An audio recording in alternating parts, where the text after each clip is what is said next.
And we're back. The jungle. We got Naturel in the building. What's up? D Strange. Alright. And we got a special guest. Oh, who's Dave. that? Who's that? Dave. Just straight up Dave. Dave. What's up, Dave? Glad to have you on the show. Glad to have you on the show. Okay. Thank you for having me. No doubt. So you know, please like, share, subscribe. We do appreciate all the views, everything. We're trying to get to 1,000 subscribers. No doubt. Let's try to get that. Okay, first topic. Let's get into it. Get into it. Spike Lee. What happened with the Knicks? Who wants to go first on this? Naturel? Please. Okay. We got to give credit to the Knicks for always bumbling it up, for always being stupid. And somebody's going to fuck it up. It's going to be the Knicks. They on Leon Rose's, the president that you hired, like first day, right? Just about. You get the win, and then you have this controversy to deal with. Spike saying the Garden's lying. The Garden saying that Spike is lying. Even if I believe everything Spike's saying, whether I believe it or not, the point is the Knicks don't get the benefit of the doubt in this situation. They've been wrong so many times with so many things. They made so many puzzling moves, trading Porzingis for basically nothing. They haven't made good moves for years. And you know what? This is just another like cherry on top to me. Dave, do you think James Dolan is the key? I'm happy you mentioned his name because I was going to say, when you say Knicks, that's synonymous with James Dolan. It starts and ends right there. That's the biggest problem. Until he sells this team, the Knicks are going to have major issues. He's incompetent. That's the problem. He owns the Knicks and the Rangers. The Rangers have seen some success, but that's because he gives all hockey operations to the guys that know hockey. He does not know basketball. He's more interested in owning the team and playing in his band. We're talking about Spike Lee, their #1 fan, essentially like the Drake before Drake was up in the 6, repping OVO on the Raptors court. Spike Lee's the original, and now we're making this big to-do over walking in the wrong entrance. Because you know what the problem is? People still buy tickets. Right. Even when they're god-awful, people are still paying the money. So they're lining his pockets until that actually goes away. Problem's going to continue.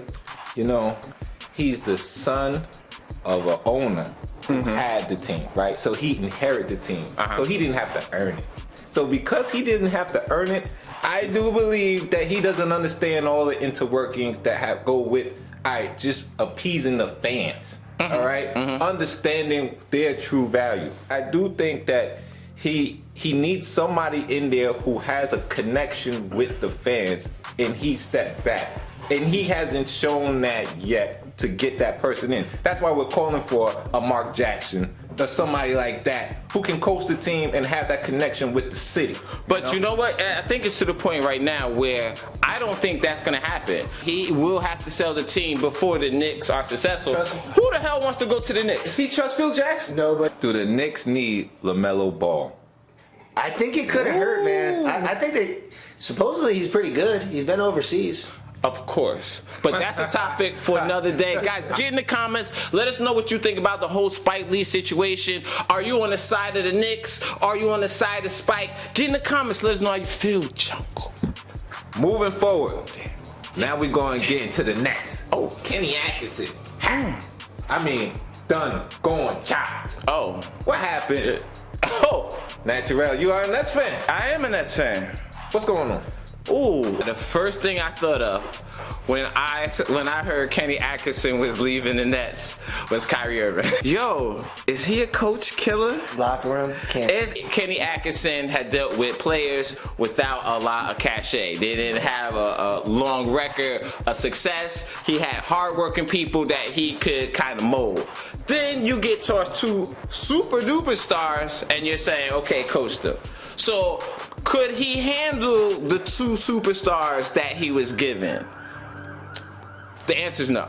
But natural. The real question here is: was he really given a fair chance? Is it just a coincidence that it seems wherever Kyrie goes, there seems to be trouble in the locker room, there seems to be random issues, and it sounded like he's playing with a shoulder injury that he didn't necessarily have to shut it down for the whole year. He could have tried to rehab and essentially prepare for a late playoff push. And before Kyrie and KD even got there, Kenny Atkinson was overachieving with the roster that he was given. So clearly he was coaching very well with the players that he had.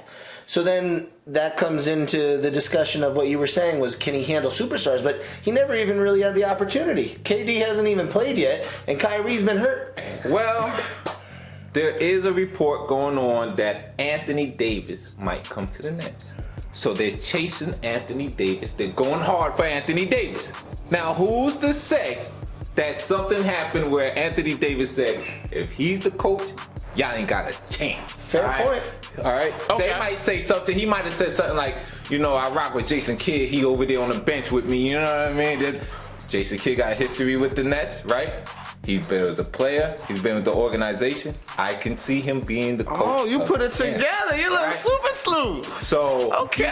You got KD, big picture guy. You got KD, you got Kyrie, and you got AD possibly with Jason Kidd as the coach. Man, how tiresome is Kyrie Irving getting though? Okay, the earth is flat and you are not good in the locker room. We get it, bro. You're going to keep going on and on about this. What's the saying? If everybody you meet is an asshole, maybe you're the asshole. Guys, get in the comments. Let us know how you feel about the whole Kenny Atkinson getting dismissed or parting ways. Is it Kyrie? Is it KD? Is it that he can't handle it? Did he just get a raw deal? Is it because of other things on the works? Get in the comments. Let us know how you feel. It's the jungle. Cool, so we're gonna keep it going here on the jungle. Next topic. LA. We got the big game coming up. Are the Lakers, even though they're first in the league right now as far as the West, do they have the edge coming up for the Clippers in the playoffs? What does this game represent? Dave, what does this game mean tomorrow? I'm gonna say absolutely nothing. Ooh. This is another regular season game. A win is a win, a loss is a loss. It doesn't matter really how it happens. Listen, at the end of the day, this game I really don't think means much in terms of the grand scheme of things when it comes to seeding and when it comes to how the playoffs are going to unfold. Come May, June, we're not going to even remember this game. You're not going to be able to tell me what day it was, what the score was, or what even happened. Doc, is he right on this? This means nothing tomorrow. You know what? The Clippers got Jackson, Shemit. They got Lou Williams. They got Harold. Joakim Noah. And they got Harold. All coming off the bench. Morris. All coming off the bench. All right. You know what? The Lakers right now, they better You're watch a Lakers fan! And I'm a Lakers fan, but they better watch it. Because the Clippers right now just slapping teams. They on a slap. So the Lakers can't fall victim to this. If the Lakers get slapped on Sunday, that's okay, the Clippers is showing their straight dominance. And I think that's why it's important. The Lakers, even if the Lakers lose, I think they have to show fight. They can't just go out there and be soft. This game means a whole lot to the Lakers, not that much to the Clippers. The Clippers already put the smack down twice on the Lakers this year. They've proven that, okay, we can beat these guys. It's not a big deal. The Lakers have the burden of proof. They have to prove that, okay, Kawhi is somebody that, is going to be no problem for us. The depth the Clippers have is going to be no problem for us. My only rebuttal there. What's that? Is that who leads the Lakers? Who is their leader? LeBron James. Yeah, and he's been in the league for what, 17 years? He's an old man. So, that man knows what he's doing. He's been to the playoffs. He's won championships. I don't think he's overreacting to this regular season game. He knows what his body needs. He knows exactly how to... This is my problem. Hold up. He can step it up against Giannis, right? He can guard him real tight like he did the other day. Like you said, dunking, doing all that young guy stuff. Why don't he ever do that with Kawhi? He don't never try Kawhi like that. But he's in for a reason. Man, he has perspective. He's a vet. No, because he's a vet. Because he's scared. sight. Because he's scared of Kawhi. Nah, He's scared. What? He don't want to get embarrassed, just like the dunk contest. He don't want to even try it. Yo, he don't even try Kawhi. He's like, okay, yo, Kawhi's there. Let me go to the other side of the court. No, listen. Watch this Sunday. Listen, look. Watch this Sunday. He's a wily veteran. He will not be guarding Kawhi in the fourth quarter. He will not be doing that. First of all, he got to make sure that he show Kawhi something. Secondly, even if you say that, what about Anthony Davis? What has he shown? But LeBron is the leader. He's going to have them prepared. And besides him and Anthony Davis, who else is going to show up? Stressing out a regular season game. I'll tell you that much for free. Oh, this guy believes in LeBron James. And I don't even like LeBron. I know. We gonna have him back here. He's a good player. We want the Clippers is putting in work, and we gonna want some answers here. We're gonna revisit this. Yes, we will. Get in the comments. Let us know who you got in this whole LA battles. Are you on the Lakers side? Are you on the Clippers side? What does this game mean? Get in the comments. Let us know, Jungle. And now for the newest segment on the Jungle, Fair or Foul. We're gonna jump right into it. We're gonna put out a topic, and we're gonna get whether it's fair or foul. First topic on fair or foul is the coronavirus. The coronavirus now has people in the NBA thinking we may be seeing people playing in empty gyms upcoming. So Dave, let me toss to you first. Fair or foul playing in empty gyms because of the coronavirus? I don't think I can say it loud enough. Foul. Ooh. Like, we are in a world now where with social media and the ability for news to spread so quickly, and that being exacerbated by the fact that the majority of people believe what they see on their screen when they're on the internet. If you look at the numbers, the coronavirus actually isn't even that deadly. It basically affects much older people and much younger people and people with very weak immune systems. It's an absolutely ridiculous argument that, like, oh, okay, so it's such a big deal, we're not going to let crowds in, but we'll still continue with sports. That just goes to show how ridiculous humans are, that it's like, you know what? Even though we might be facing the next plague, like, make sure we're still entertained while we're all dying. Bro, we still have to get the playoff seeding correct, regardless of the coronavirus. So Doc, what you got on this playing in the open gyms? Of course it's foul. It makes no sense. If you're gonna send the crowd home, why wouldn't you send the players home? At the end of the day, why would I go to the gym? Why would I even go outside if you telling everybody else to stay at home? I'm not going out there. It makes absolutely no sense. That's what I'm saying. I'm gonna say foul just off again. I think it's a lot of hype also with the coronavirus. If it's like the flu, you know, you want to keep your team away from the flu, yeah. But to the point where you tell everybody in the crowd to stay home, no. And these owners are pretty greedy. You think they're gonna want to lose money over some simple little coronavirus? If I'm an owner, I'm like, hell no. Bring them in. They ain't gonna get that sick. They can stay home and get rid of their coronavirus just like the flu. So I'm gonna call a foul on that. I'm an owner. I want my money. Give me my money. So moving on in fair or foul, the Houston Astros right now through spring training are getting thrown at considerably. Fair or foul? Of course it's fair. I said it's going to happen. If they don't strip them of their title, they're going to get thrown at all the time. Strip them of their title. Everybody knows that's what's supposed to happen, and then they'll stop getting thrown at because that's the appropriate action. Until they strip them of the title, they going up there, they're going to pay every one of them. All the time. Bang, bang, bang, bang. Dave, what you got? Fair or foul? Absolutely fair. So a couple things. Number one, it's not the Houston Astros, it's the Houston Asterix. Because we are not counting that title. That's straight up cheating. And number two, they all deserve what they're getting. Not only because did they cheat the game, but a great point to the rest of the competitors in the league are their cheating could have absolutely resulted in guys losing their careers, losing out on money. You know, you're at the end of your career, you're a relief pitcher, and you're trying to prove a point that you're back. And you play against the Astros and you get shelled because they know what's coming. Meanwhile, you don't know that.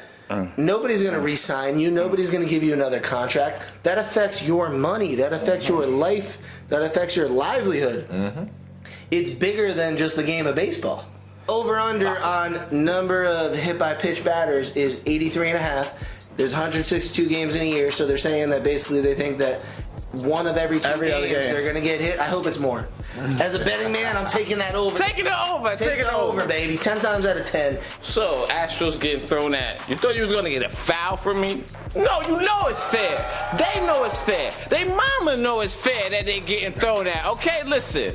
When you cheat the way that you have, when you don't even have any contrition about your cheating, and the title still stays with you, so you feel like, okay, well, you know what? It was worth it? No, listen, you're gonna get thrown at. You definitely deserve it. And guess what? Not even those curveballs are off speed. You deserve a couple fastballs. Definitely a couple fastballs. I'm taking the over 2. I'm hoping for the over 2 on the Astros. If they don't get this championship, just take away their championship. Just do that.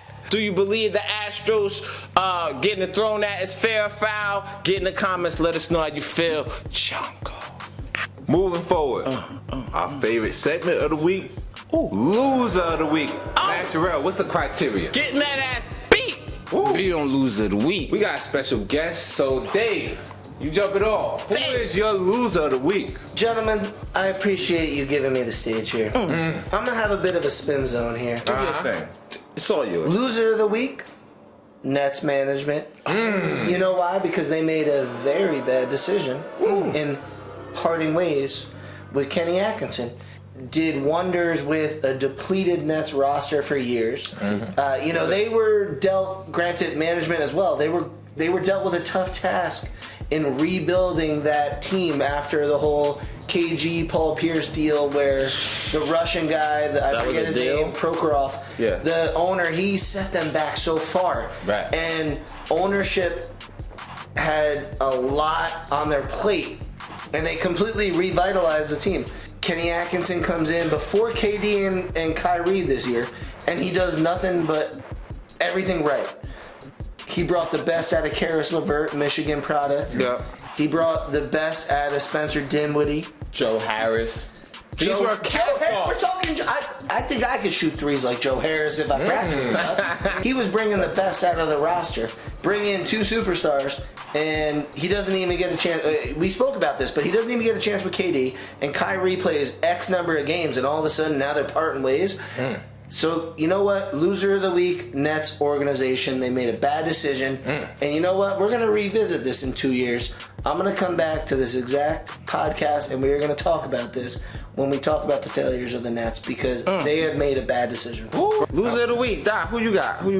Okay, let's get into this. My loser of the week, the Houston Rockets.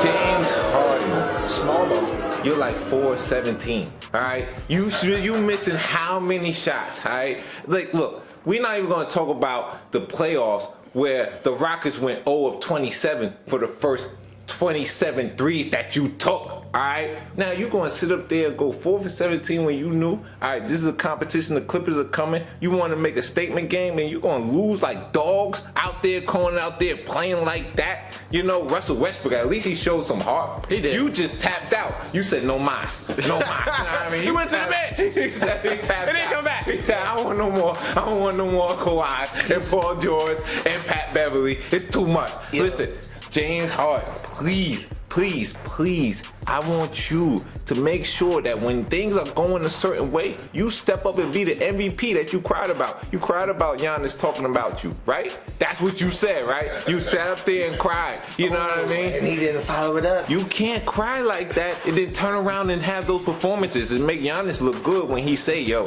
you that type of dude. You know what I mean? I'm just sorry. James Harden, do something else. You know what I mean? Actually win something. Just do something like that, all right? Don't sit up there and lose and be 4-17.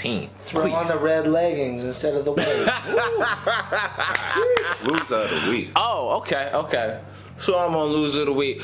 My loser of the week this week, Spike Lee. Spike Lee is my loser of the week. Let me explain why Spike. Spike, I definitely think he was wrong. He definitely was harassed by James Dolan and his group of merry men at the stadium the other day. But when I see him go on First Take and then say, you know what? I'm coming back to patronize the Knicks next year, I'm gonna give Dame Dolan, even though he harassed me, even though he has done me wrong, even though he has done so many people wrong, I'm gonna give him $300,000 more to do me wrong again next year? You are, bro. Insanity is doing the same thing over and over again, expecting a different result.